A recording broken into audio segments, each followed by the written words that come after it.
I just have a couple quick things. I wanted to echo what Mr. Rodriguez said about DAS, Domestic Animal Services. I did sort of a semi-no-notice visit recently with Mr. Rodriguez and a group of folks from the county staff. Is very impressed with what she's no longer the new director, but what Marcy is doing there.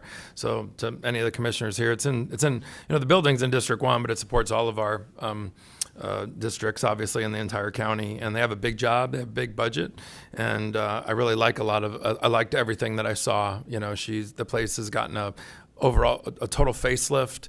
Volunteers were coming up to me who in the past had come up and had sent me even sometimes anonymous emails, and maybe you all got some as well, that they weren't that happy, and this is all sort of in the past. So a lot of really positive things, and so she's got a very aggressive plan to spend her money wisely to fix even more things and make sure that we've got a top-notch facility. And she's done so many unique things to not hoard animals, but work with other agencies, even in other states, to get animals adopted. So we're not turning into a giant warehouse that's just storing animals, that we're trying to reunite them with their owners. But then also when we clearly have animals that are dropped off for adoption, she's doing a lot of things that we've never done before.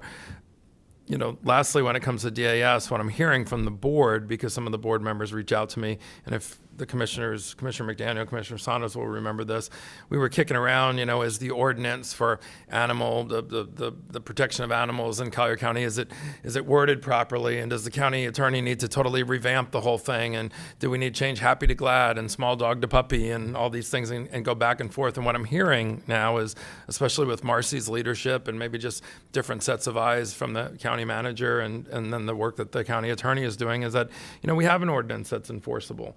And so we could sit here and nickel and dime it all the time. And if it needs some nickel and diming, I think all of us up here would be the first ones to say, then let's tighten it.